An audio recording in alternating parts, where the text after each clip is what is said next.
The COP26 Green Zone provided a great opportunity for the public to more fully understand the impact of climate change.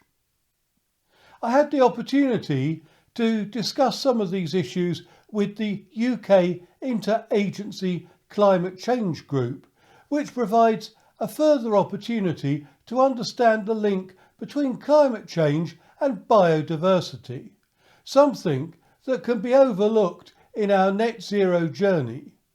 So, what is the link between biodiversity and climate change? Let's take a look.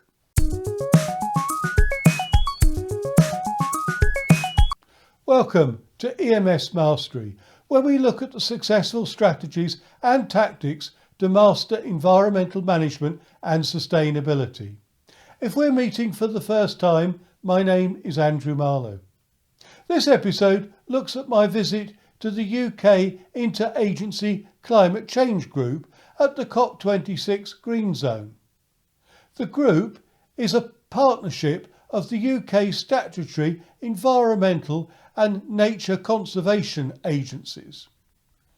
I spoke to Jessica Elias, a senior specialist on climate change at Natural England, who, together with Clive Walmsley, Natural Resources Wales, and Nick Everett, Nature Scott, were helping members of the public to understand more about the link between biodiversity and climate change. So I'm Jessica Elias, I'm a senior specialist in climate change at Natural England, and I'm here today representing the UK Interagency Climate Change Group. We're a group of the UK conservation bodies, and we've come together to showcase all the work that we've been doing across the country on nature-based solutions. So we have 12 today that we're showcasing here, and in total we had over 30. And yeah, it's really interesting to see what's been done across the country and the impact that we're having on nature and climate change. Yep. So we are facing a combined climate and biodiversity crisis, and the decline in biodiversity contributes to climate change. An example are peatlands. So peatlands are the largest natural carbon store. When they're working well, when they're forming naturally, the wet conditions means that they can continue accumulating carbon indefinitely. So a naturally functioning peatland will store carbon for centuries to millennia. A degraded peatland, however, contributes to climate change in that when it's dry, it releases carbon dioxide to the atmosphere. And across the UK, we have a huge amount of peatland areas, and around 90% of them are degraded. So there's a huge role to play in that. Also with forests as well. So forest systems sequester carbon really quickly, and will continue to do so until they stop growing.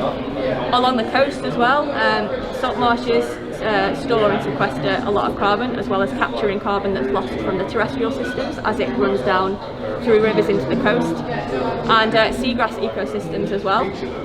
They also can store carbon for hundreds of years when functioning naturally, and as well as salt marsh, they do capture carbon from other environments as well.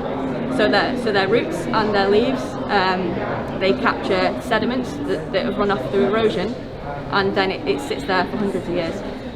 So, to summarise, there is a direct link between biodiversity and climate change. There is much that we can do to support, conserve and protect our natural environment, whether it is the peatlands, forests, salt marshes, coastal areas or other ecosystems. It is great to see that there is joined up thinking between the key nature agencies within the United Kingdom, and it will be interesting to follow their projects to see real outcomes on biodiversity and climate change.